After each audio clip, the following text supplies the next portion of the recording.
Farms. Previously worked in the music business and helped build the acclaimed record label Volume. We'll talk about his business in a minute. And Lucas being his friend, co-founder and CEO of a company called Social Proof. Lucas has built many conference businesses and is a real leader. What's going on here today is amazing. Today I think we're going to talk about LinkedIn, and I have been on a journey there for about a year.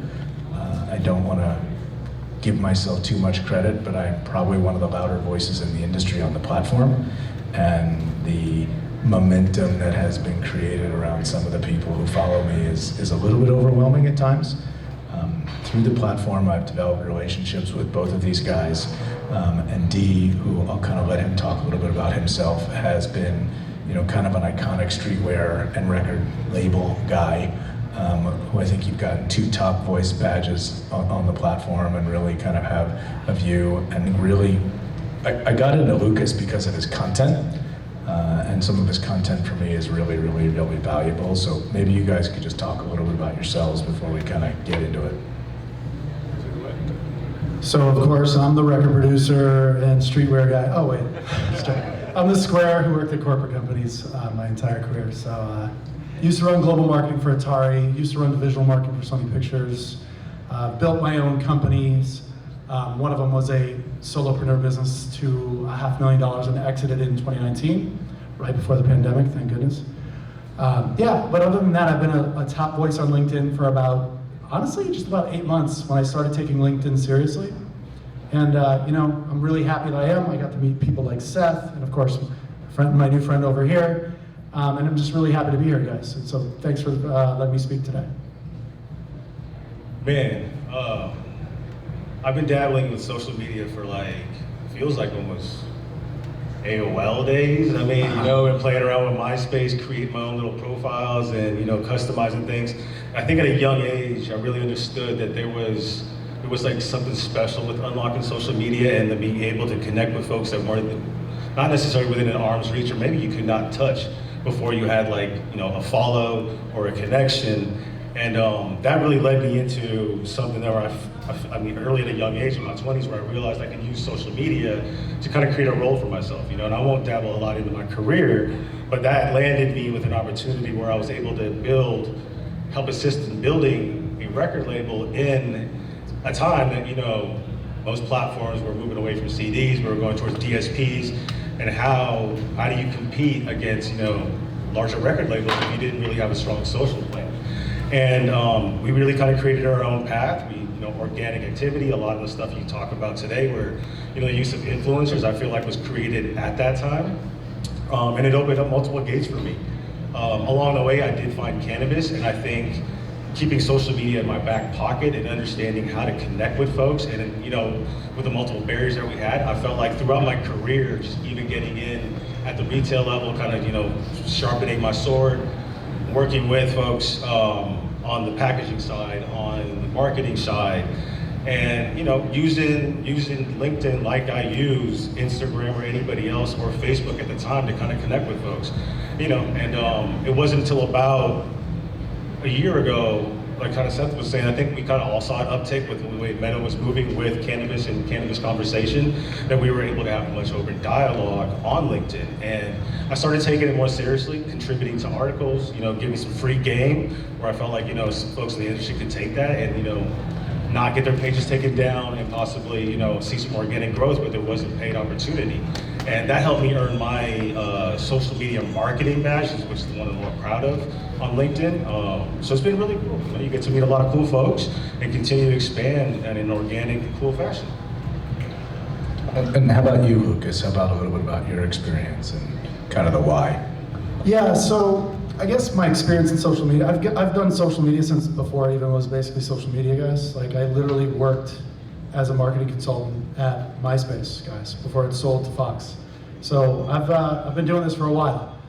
In terms of social media, I never really took it seriously. I just saw it as I'm gonna promote myself. I'm gonna go talk about myself. I'm gonna make this about me, and I'm a Generation X guy. So Gen Xers are taught to do really hard work and let your work speak for itself, and kind of keep your head down and really don't rock the boat. And it did really, really well for me in my career until like social was the only way. And I think currently, if you're not on social media, if you're actually not building your own personal brand, it's not even gonna be like a nice to have. It's a prerequisite to actually do something in this world and to be taken seriously. In like 2.5 years, you're gonna have to have a presence on the internet. You might as well start now. And the problem is most people don't take it seriously. And I think right now, all you guys are like, oh, but it's just too much work. I have to be super consistent with it. It's really, really hard work, guys. Human beings aren't meant to be this consistent. It's wicked hard. And the hardest part is like literally just showing up. Anyway, so what I'm trying to say is like, if you're not building on social media right now, if you're not sharing your ideas, if you're not doing the things you should be doing, you know what you need to do. The momentum you're missing right now is the work you're avoiding. And I think that's the biggest part you guys have to understand is build your brand, or you're gonna work for somebody who's building their brand. Make sure you guys start doing that now. Yeah, you brought up something that's really interesting, which is, you know, this empowerment / disenfranchisement that's going on the platform with the power of personal branding. If anyone calls me an influencer, you're full of BS, right? I'm not influencing, and I can't influence my kids. I'm not influencing a thing. I'm just being real. What you see is what you get in my voice. And if anyone really knows me in real life, you know that's how I am. I'm too dumb to lie. So I'm just gonna tell you what it is. But this whole notion of the power of personal branding, what we're seeing in real time is people like us are creating personal brands for themselves. If employers don't understand that you need to allow your people to create a personal brand in the context of the workplace, then you're working for the wrong place. And I want you guys to touch on that. That held me back big time. When I was at Sony Pictures, they didn't want me to have my own personal, they actually said you cannot have your own brand. You cannot go out there until you're media trained to speak on panels, which I was already. I had to be media trained by Sony. Once I was, they were like, literally, you cannot say anything about yourself ever. It's all about Sony, and these are the things you can't say. Same thing with Atari. It was always, you have to do Atari. If you're doing something on the side, you're competing with our core business. So working corporate is actually quite tough. Nowadays, I think it's a little easier because you can separate yourself from the business to that. And when you take a new job, make sure you let people know, I plan on doing this. I want to make sure it's okay that I do this. Because if they say you're hired and then you start doing it a couple months later, it might not be okay. And you might be stifled down and have to do it on the side, which maybe at one point you might lose your job over it. I think there's a lot of stifling that goes on in it. But you should be building it because I think every person that's in an executive or even close to an executive, them building their personal brand at a company only uplifts the brand you're actually kind of repping, as far as I'm concerned. When I was at Atari, it would have helped Atari if I was out front because the CEO was very cagey. He was he was an ex-finance guy. He didn't really want to be out in front. He didn't want to be on the news. He didn't want to be talking for the company. I was more than happy to, as the head of marketing, to be out there, but they didn't want that. So it's very, very rare to have that. And I think it's very important to make sure you plant your flag and say, I'm doing this. Because I can tell you right now, no company or job they don't have you can't work a job for 40 years and have this amazing company backing you the whole time. If they think it's good for their bottom line, they will fire you in 2 seconds flat to make the shareholders more money. So why in the world wouldn't you be diversifying your income and building your personal brand and actually make yourself more marketable to different jobs and different opportunities? Because they have no loyalty to you, so you need to have loyalty to yourself first. Add anything on that, D? Or? I mean, I think personal branding is one way to look at it. When I'm posting, I think a lot for the longest time, I didn't really post to LinkedIn because I didn't know what to post. You know what I mean? I wasn't comfortable talking about myself. I didn't like talking about myself. I feel like I tend to skate over that pretty quickly, just as me as a person. But once I learned that I can use this platform, because over my career, I've managed teams, I've worked on teams, and sometimes there needs to be, it's interesting to be that voice, because you're not the only one that's feeling that way. So if you're kind of feeling odd about posting, it could be your department or your colleagues are feeling a little weird too. They're not sure how to celebrate a big dub today. They're not sure how we talk about something that might be stressing them out and what they do. And I found that once I started talking about things that were important to me, it was very helpful, because I was starting to engage with folks that were in the cannabis space, but when I was starting to talk about things outside of cannabis that I care about, some of my hobbies or things that I'm passionate about that kind of cross over into cannabis, I was starting to bridge into a newer audience. I was getting new eyes, and more importantly, I was getting energy from folks that felt the same way I did. And I think that's really important, because, especially in the cannabis industry, I mean, we move at light speed, we feel things quickly, we feel a roller coaster of emotion. So it was, for me personally, it was really helpful to know that, some of these people that I'm meeting today, Seth, bro, I've been knowing Seth for a very long time digitally, right? Met for the first time today, crazy, you know what I mean? And we've shared a lot of great energy, posts back and forth, supporting one another, and we've got common friends. So I think that is the kind of stuff that I'm looking to when I'm posting. I'm trying to find this. Yeah, so two things that we should look back on is I think that LinkedIn defines a top 1% creator as someone who posts every day and has a certain number of followers and a certain number of interactions and certain badges. So welcome, because we're all top 1% creators. That and $8 will get you a taco, okay? No one cares. But the interesting thing is that with these two guys, I've developed real IRL relationships that have created value for me in ways off platform. The other thing, going back to the power of personal branding and this struggle that we're seeing going on at corporate, and corporates better figure this out. I've spent more time on LinkedIn than probably anybody in this room combined in the last year, because I've just been so fascinated by this concept of solopreneurs making money on the platform. And there's a lane of them. So one of the things, and we'll get into this, that I've started to do is I've started to identify people that are smaller creators than I am, who I think have the template to scale. And I've started following them, and I've started commenting on their feeds. A couple of different reasons. They're growing at a faster rate than I am, so I want their eyeballs. And number one, and number two, if you are a bigger influencer, whatever the frick that means, than someone else, and you start commenting in their feed, guess what? They're coming in your feed because they want your eyeballs as well. So there's a guy named Nick Sims who I've identified on the platform. Really amazing guy. The template for his content is big creation capability. He can't go there because he has a full-time job working for a medical device company, moved across the country to run their operations, African-American guy. They don't want him talking about solopreneur, creative, go find your stuff. They want him talking about shipping medical devices from Minnesota around the world. So one of the interesting things that I've seen on the platform is that you have this push-pull. Since we are all allegedly top creators, maybe you guys can talk about some simple things that someone who is starting today, who wants to build a platform, can do to be able to grow on the platform. What are some of your either recommendations or tips and tricks in that regard?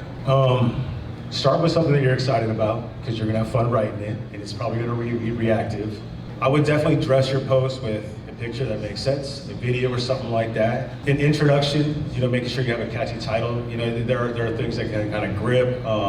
It could be captivating and stuff like that. And I think the appropriate hashtags. You don't want to overload hashtags that are going to kind of not catch the right attention. You want to be mindful of what you're hashtagging. But I feel like just dressing your post, the content is appropriate, is the home run. Yeah, I think setting yourself up for success is the first step of winning in being able to post consistently and be basically someone that's adding value. So when you first start, set up a way you're gonna track how you're gonna perform, set up what success or what good looks like. A lot of people don't have a clue of what good looks like, which is probably 99% of the problems in this world, is that most people do things, they don't know what good looks like, there's no template for it.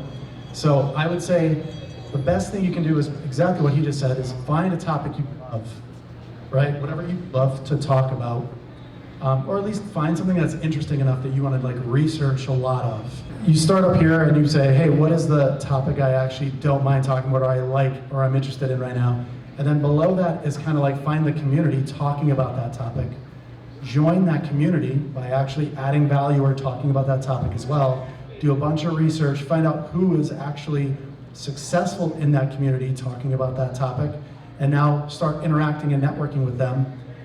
Get on the phone with them, get on Zoom calls, whatever you can do, meet in real life. It's a really, really great way of like getting the, I guess, a boost in this.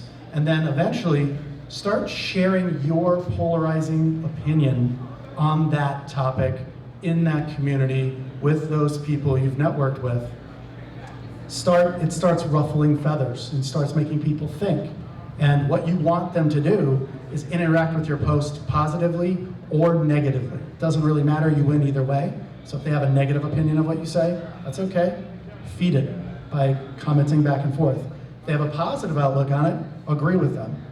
And the more comments you get, the more you comment back. If people take the time to write on your post, you have the decency to take the time to answer them as well. So then you go back over and start writing on their posts, writing on other people's posts that are also commenting on yours, and you create this flywheel effect, which then people see you every day. And then this flywheel gets bigger and bigger every time you post. Every day you post consistently, the flywheel becomes bigger, your network becomes bigger, your influence becomes bigger, your earned impressions that you get for free from people interacting with you becomes bigger, to the point where you now have to like stretch outside of your category to actually start growing again.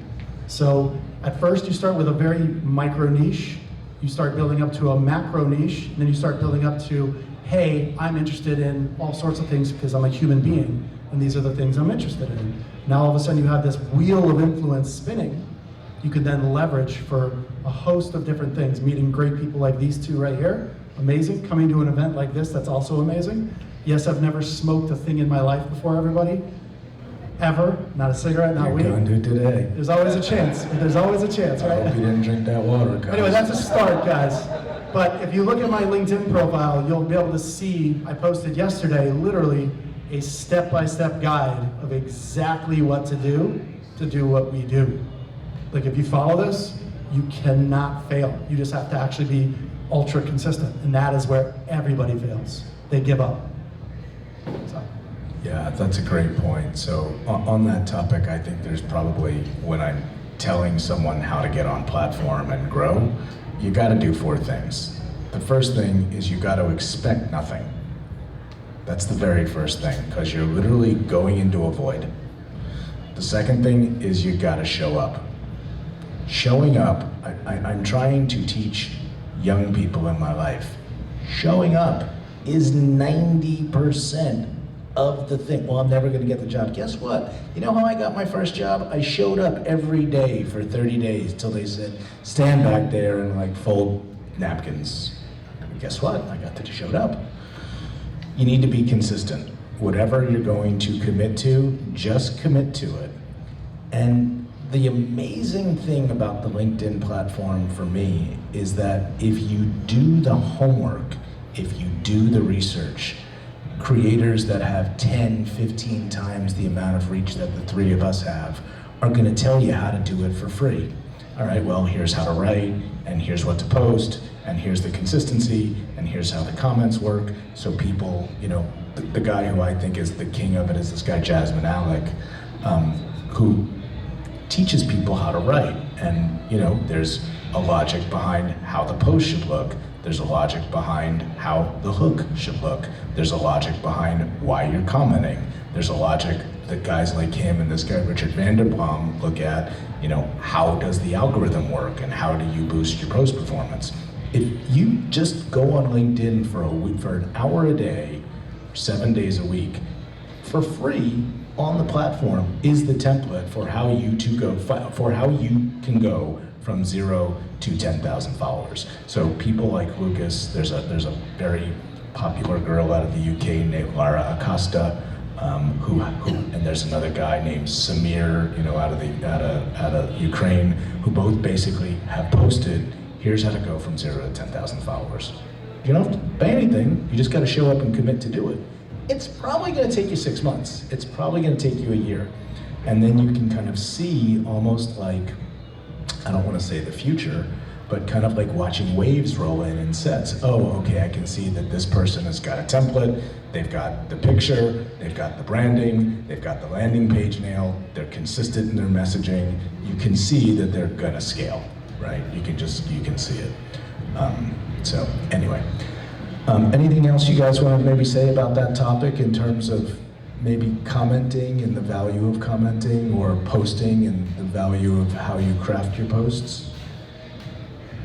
I mean, commenting, you hit it on the head. I think commenting is incredibly important. You know, to get love, you got to show love, and contributing to the conversation meaningfully, you know, with an intent that you want to keep this conversation going. The platform loves it. They love conversation. It loves to see that type of engagement.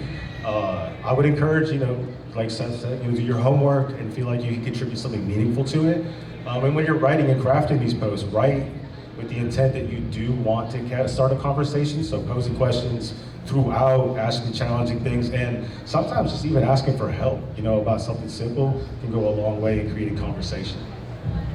Yeah, I want to echo the commenting part too. It's like, imagine you basically are at your job and this person like talks to you every day, right? Your coworker's just like, hey, how's it going? Just want to say hi. Eventually there's like a trust, and you get used to that building up where you're like, oh, I can't wait to see Jennifer or James or whatever it is. You eventually get this trust where you're like, okay, I know he's gonna be there or she's gonna be there every day. I'm gonna give him or her a little bit of work because they keep asking, they keep showing up, they keep asking, and they're interested. That's what commenting is on social media. You show up every day, you add value to other people's like content, which then sometimes like that value you add turns into another post that you basically somehow showed them like some opportunity for them to take. So by you showing up on other people's like posts and comments, you're a fixture to them, and they start to trust you. And when you build up trust with them, you build up trust with everybody else. They see you're adding value, and that's literally the value you get from it as well. Every time you add value, you get value back. And I know one of the challenging things for me was, well, where do I want to comment, or what do I want to comment on? And maybe I'm tired of talking about cannabis. One of my favorite things to do was to go over to X and find what's trending. You know, what's a trending topic? And so then I'd go over to LinkedIn and punch that into LinkedIn, and blah, there's all of these different posts outside of my ecosystem that's talking about this trending topic. And so then I go into all of these new profiles that I don't know, these folks that I've never engaged with, and I'm contributing to this conversation. And when I wake up the next morning, my profile is completely blown out. I've got impressions and eyes from different organizations, from different companies, from different parts of the United States. I mean, because I was, you know, tagging it. It could be within the state too, but I was starting to see all of these eyeballs on my account that weren't there before. And then what happens is as I continue to regular post and contribute to maybe some of those topics, some other topics, those eyeballs continue to come back. And if they are enjoying what I'm contributing and I'm still showing some love back, follow and connect. Back to some of the things that I said about showing up. If you want to grow on the platform, in addition to committing to your content strategy, you have to commit to a commenting strategy. So if you look at the metrics on my posts, which oftentimes candidly impress me, it's because I've violently, aggressively, on a committed basis, been in the comments so much for a few months that people that work for me and people in my life are like, dude, you gotta get off LinkedIn. And I'm like, yeah, I do. But like, I think some of the reason that I get the types of velocity that I do on my posts is that I now have 5 or 6 different groups of people on the platform that feel compelled to comment on my posts. And for me, and we'll get into cannabis a little bit now, because I've been so aggressive in my discussion of the industry, I now have people that will come in, and some of the people, like some of the conversations that are going on in the comments of my posts are better than conversations that are going on in real meetings that I have. So like I have a post where like the CEO of Wild and the CFO of Kiva and the CEO of Wana are discussing what's going on in gummies with each other. Same thing in drinks, same thing in other areas. So unbeknownst to me, I created a mini conference in my comments, and I was like, wow, how is this happening, right? So let's talk a little bit about cannabis. I can now officially say that I am firmly in cannabis because I have been in a lawsuit about cannabis, and I have officially lost banking. So welcome. I bought my cherry. Round of applause. Thank you, everybody. And anybody who banks at US Bank, F them. Get out of US Bank now. And I'm gonna tell you something else. Anybody who's in this room who's in cannabis, they're coming for you. Get a backup. Go to a cannabis bank, open a bank account for yourself, for your kid, for whoever. I had a 30-year deposit relationship with US Bank. Across my entities, I had 7 digits of cash sitting in the bank. They called me on a Friday night and said, get out. Get a backup. And if you're looking for a backup, First Citizens Bank responded to my call 11 minutes after I called them at 6:30 on a Monday night, and 4 business days later, had 4 business accounts set up for me. No shade on East West Bank, I think they're great. I've never had a service provider respond to my request in desperation so quickly. Let's talk a little bit, however, about cannabis on the platform. To be the only social media platform where, with some guardrails, cannabis is a safe conversation. And I think everyone, Max Simon was in the room, he left. I think Max Simon probably in this vertical has blazed a broader trail earlier than anyone else. He's kind of not been on the platform as much recently, but maybe you guys can talk about what you see on the platform as it relates to cannabis in your experience, and why you think it's continuing to grow in its prevalence, and what we can do potentially as a cannabis community and as a LinkedIn community to continue to foster that and create it. I can't speak of this as much as he can, so I'll go first. I think LinkedIn's making a smart decision by allowing this to happen, because business is business when it comes to this. It's being legalized in so many, how many states is it now? It's legal? 30 plus. Yeah, 33. I was gonna say, most of the states that I'm from, or I live in now in California, are legal, right, for recreational use. So if these platforms don't get up to speed on this stuff, it kind of like lets you know like where they're headed towards too. LinkedIn is a purely business platform, like for social networking. MySpace, I said MySpace. Meta, right, Instagram, basically Facebook, they're kind of like tailored to like onboarding kids still, right? And that's why they're trying to be family friendly. Most of these organizations that are like second tier to like the big social networks, LinkedIn is not the top social network, right? We already know that. So they're gonna choose to go a different direction. And if they are smart, they're gonna stay that different direction, because that will separate them as a purely business platform, which eventually they can like scale out of. But eventually, like, I think it's a good idea to do this because there's no other home for it. So you're gonna get so much more volume from people like these guys right here and like you guys, like, this is a huge opportunity for them and they see it. So they're basically turning the knob, saying more, to a certain degree, of course. So I think that's a valuable decision. Even Twitter, I don't think is talking about this as much, and that's supposed to be an open, free speech platform, and clearly, to an extent, it only is, right? So everybody's playing for the same marbles, yet LinkedIn's actually going, you guys can come over here too. So in theory, LinkedIn's actually making a smarter business decision here, getting everybody else that's getting into this space, because it's only getting bigger. It's not receding the space, so. I see why you wanted to go first. You beat me to the punch. No, I mean, you hit it on the head, Lucas. I think LinkedIn as a platform over the years has recognized the professionalism. I think it's also a hat tip to what we do in the cannabis space every day. I think there's a deeper moderation there. They're looking at the conversations, they're seeing the meaningful conversations, they're seeing folks ask for help within the community. And I see the reward. I mean, when some of my posts get deep get deep engagement, I see the throttle turned up, whereas I've seen it on X and I've seen it on any meta platform, I'm completely shadow banned and the throttle's turned down.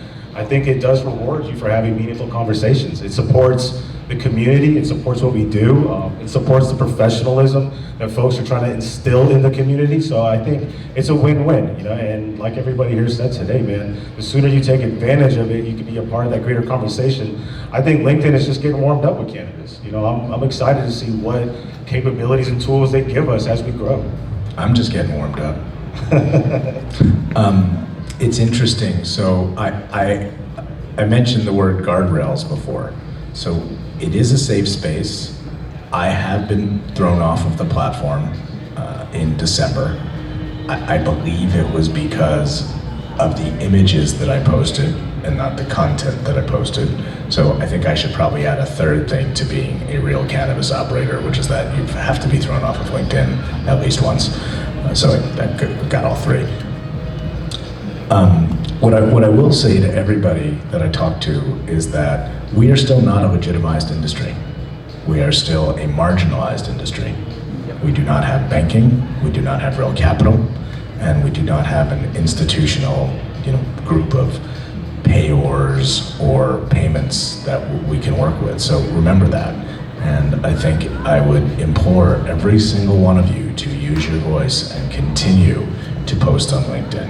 And until we have some level of change at the federal legal level, regardless of what that is, we are going to be marginalized. And if this is the one angle and one platform that we have, I'm going to tell you now, I'm going to push the boundaries. Like, I haven't even gotten warmed up. I've just kind of been like, okay, 3 wood, 200 yards in the middle of the fairway. I'm going to push, and you should push as well, because it's one of the few places that we actually can do that. One of the topics that I have discussed at length with Rama is this notion of what I think we call LinkedIn leverage, and he calls LinkedIn arbitrage. And one of the things that I've found personally on the platform is that it has probably been the greatest top of funnel lead gen source that I've ever experienced in my entire life, to the point that it's so overwhelming at times that I want to shut it off. I will probably loop back and talk about 5 or 6 ways that you can utilize that for your business. I guess I wanted you guys to talk about the notion of the leverage that you achieve on the platform, or the arbitrage that you achieve on the platform, to push whatever your 1 or 2 top of funnel needs are, and how powerful you found that to be. So I think LinkedIn, if you do it the right way, I mean, any social media channel, let's be honest, is an amazing top of funnel if you make the right content. Content should be a pull kind of a system for you. When you release content, the content should find the customer, and the customer should be pulled to you. You shouldn't be going after the customer. That would be called paid marketing, right? Now, when you create content, it's actually earned impressions or earned leads or earned advertising at the end of the day. And the more you get of earned, the less you have to pay, right? And the less the cost per acquisition you get. LinkedIn gives you unbelievably qualified people at the top of the funnel, because everybody on LinkedIn is there for business. They either own a business, they work at a business, there's some kind of thing that super qualifies them to actually be someone as a client. They usually have money, so they can pay you, right? So LinkedIn is probably the ultimate place to create your top of funnel metrics. Now, it's up to you to convert those people, right? Everybody's a window shopper until they come into the store and they start looking on the shelves, and then eventually you got to get them to stop looking on the shelves and walk up to the register and make a purchase, right? So I think LinkedIn is probably the best opportunity, just because of the super qualified people that are on there already. They are operators already. Maybe you get some outliers, less than 1%, that are on there for just becoming influential. I'm not sure really why they would do that, but usually it's operators that actually have a pedigree or experience in doing something, and that's what super qualifies them. It's not just you're up here, You also get them down into the funnel, which is actually your content that's speaking to them. They can relate to, and they fall into your funnel as in, they like what you're saying, so they want to subscribe. Okay, cool, now you got them on an email list. You then convert them with your email drip campaigns into some other product that actually makes them interested more, and then they become raving fans of yours. So again, LinkedIn's pretty awesome because, like I said, it's a super qualification platform. You already know they're operating in the business sector, so.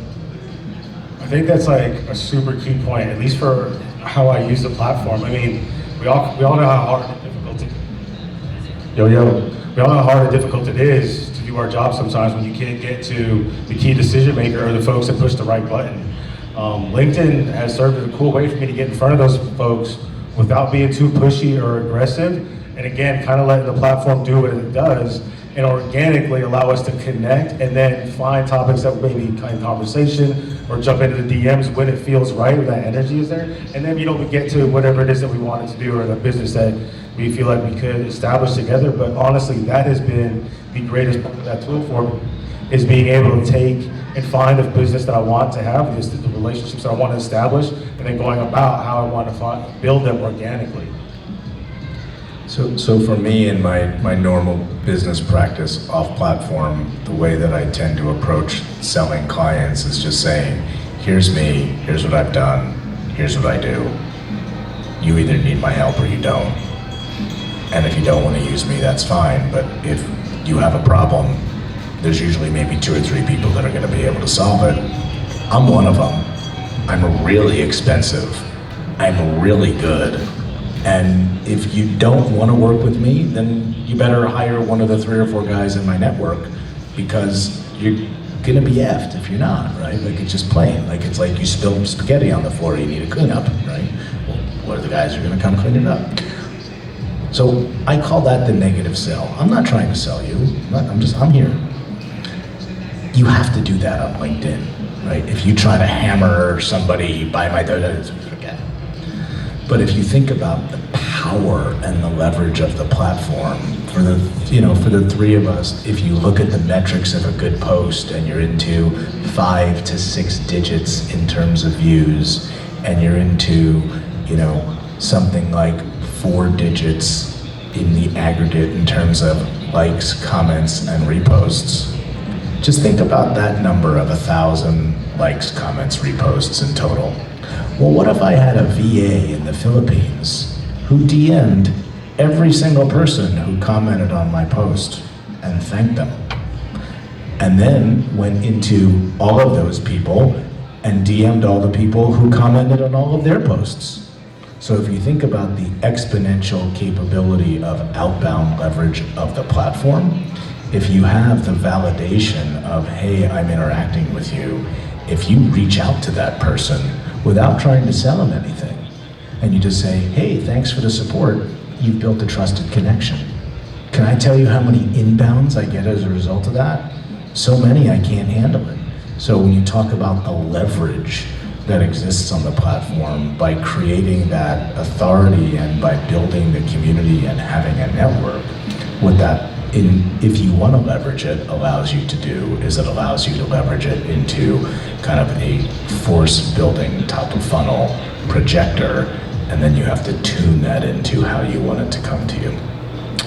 I don't know how we're doing on time, but one of the things, one of the last topics, 2 topics that I wanted to cover was, a lot of people ask me about my process. How do you create the content? How do you come up? Why do you post what you're gonna do?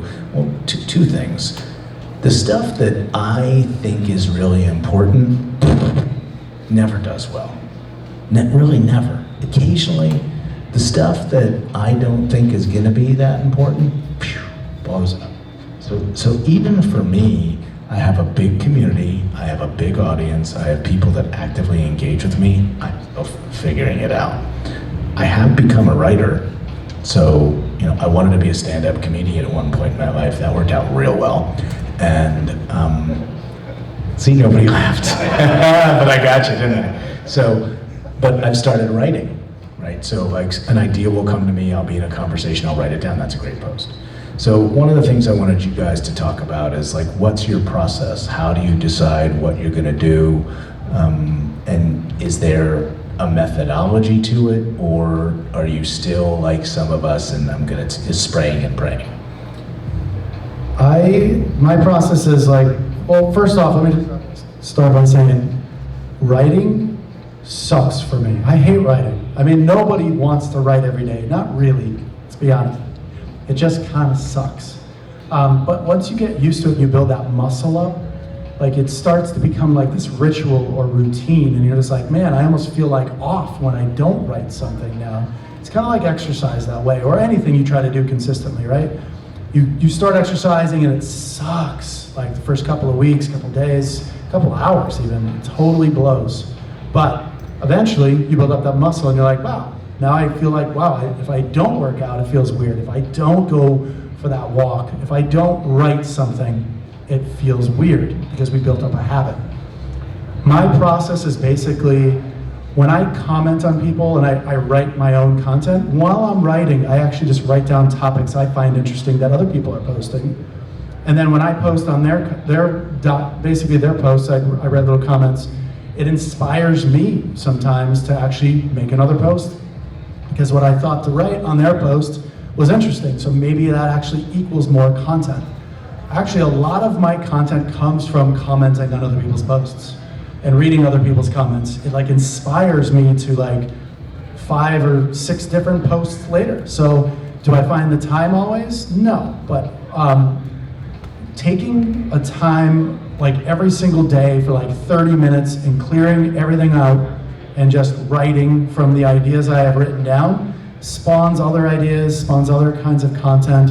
And then planning on a little calendar, in my mind at least, is how I work. I take a piece of paper and I go, what's this week gonna look like, that week gonna look like, that week gonna look like? And I start filling in the slots of like, and I start theming things out, like feature Friday or follow Fridays, right? And then like 3-minute Mondays, and like, you know, I mean, here are 3 things I figured out that you can read in 3 minutes on Mondays. And my inspiration comes from those themes a lot of the times. And then repurposing content is such a critical piece. So I could write a list of 5 things you don't want to do because of this.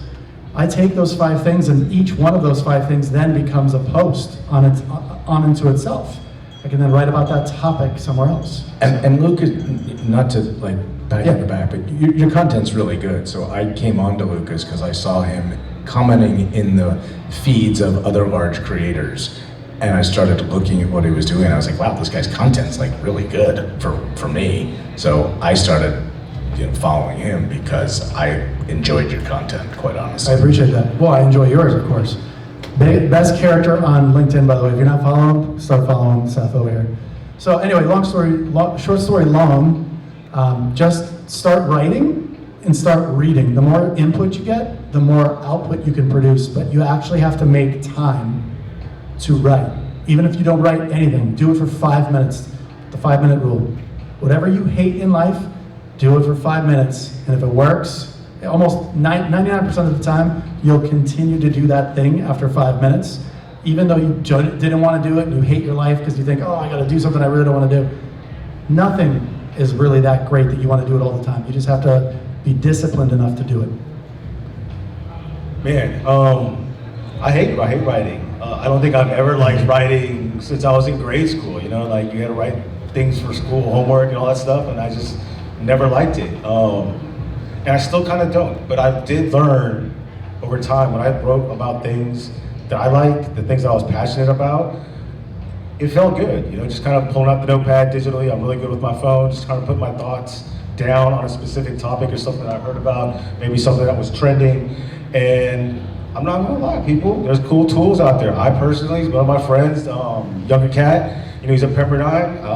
I didn't go to college, but he put me on a Grammarly. And Grammarly helped fix a lot of the things that I was kind of like not cool about, you know? And honestly, it helps me, it feeds me a lot of confidence. I love using it when I'm writing stuff that I care about, this presentation and stuff like that. So I would even encourage you to start writing, write things that you care about, get some traction. There's tools out there, there's all sorts of stuff that'll help you scrub up anything that you're not happy about or help you dress up some more flavor on your post. But there's things out there to help kind of make it less scary. I'd for sure encourage folks to start talking about things that they're really passionate about. And if you go to my Instagram, you go to my Instagram page too, but if you go to my LinkedIn, you'll see that I kind of got started talking about celebrating other people. Because I didn't really want to talk about myself. You know, I don't like talking about myself a whole lot. So my start was talking about my colleagues and the fantastic things that they had and the victories that they scored out in the field and the trenches. You know, my production team produced some of the finest rosin in the world. We won the Emerald Cup or the Farmers Cup. Let's celebrate the back of the house, you know. And I noticed a lot of those posts took off and people loved that, and that started another conversation. And when I sprinkled in things that were non-cannabis, the stuff that I cared about, you know, Killer Mike won a Grammy, he swept at the Grammys. I noticed there were people in the cannabis space and outside that saw that too, and they liked that too. And so now we're starting to talk about things beyond Killer Mike and cars and and that to me is kind of my pro tip is, you know, just start writing and find things you care about, and I promise you, folks care about them too. I had been warned by the conference organizers against this, but I don't know if anybody in the audience or if we're equipped to take a question or two in the last minute or two that we have, but you have a fountainhead of knowledge here on the platform. So I don't know if we can get, if you want a mic up here. I know, David, I'm sorry, but you know, I'm gonna do it anyway. So maybe we could take one or two questions from this esteemed audience. And thank you for listening to my drivel for 60 minutes. Zach Darling here, great panel. Thank you so much for this great information. One of the things that I find the most intimidating about posting on LinkedIn is your hashtag strategy and making sure that your hashtags are really relevant or hitting the right nerve and matching the content of what you want to talk about. And one thing that I've recently discovered is working with ChatGPT to say, this is the things I want to create a list of hashtags and make it relevant, and it pops out a really great list of hashtags.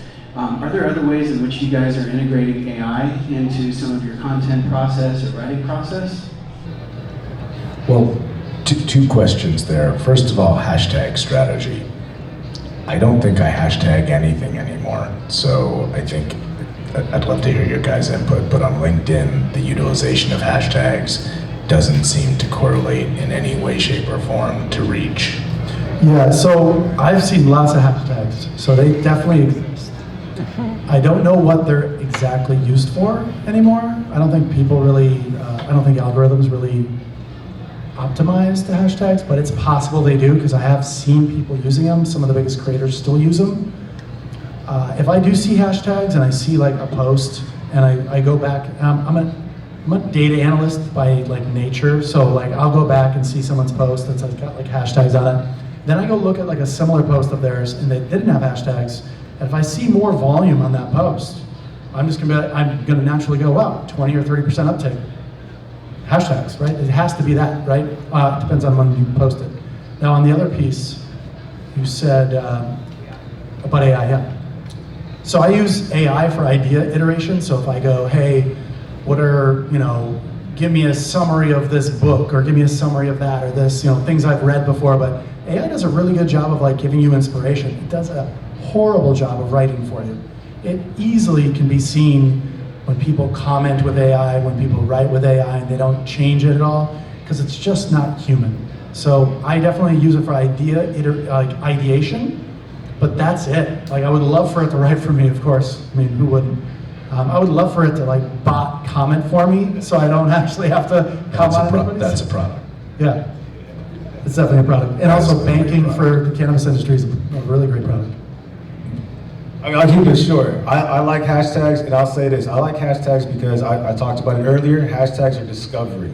A lot of folks use hashtags. They don't want to. They want to cut through the fluff. They want to find information on what it is that they're curious about at that time. So if you punch in Beyonce, I don't know, she got that country record, right? But that's how I know how to find Beyonce's new country record and album is I'll put in Beyonce country.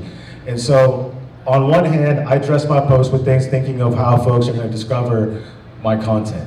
The other side to it is, I mean, there's content ownership, right? There's hashtag ownership where you could own that hashtag over time if you intend to post content regularly. And when you've posted enough content behind that hashtag, when folks go to discover that hashtag or whatever it is that you're talking about, all your information is going to pop up. You are going to own and dominate that specific hashtag. Yeah, I think that there are a lot of tools that are available to create content on an automated basis using ChatGPT and AI.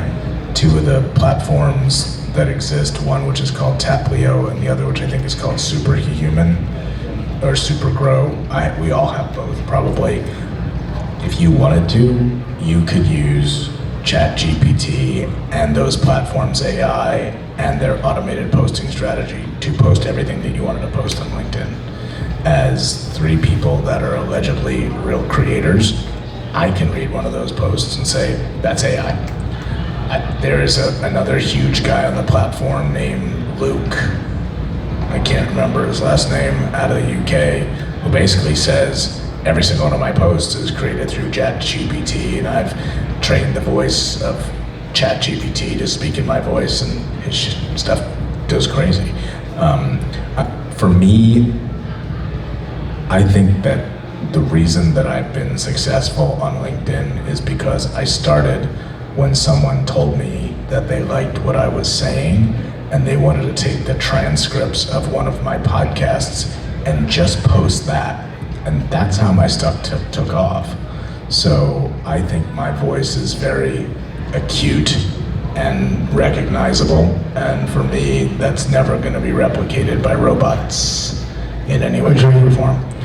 We probably have time for one more question if anybody has one. And if not, then you can all find us on LinkedIn and hit our Calendly link. And the next question is $500 an hour.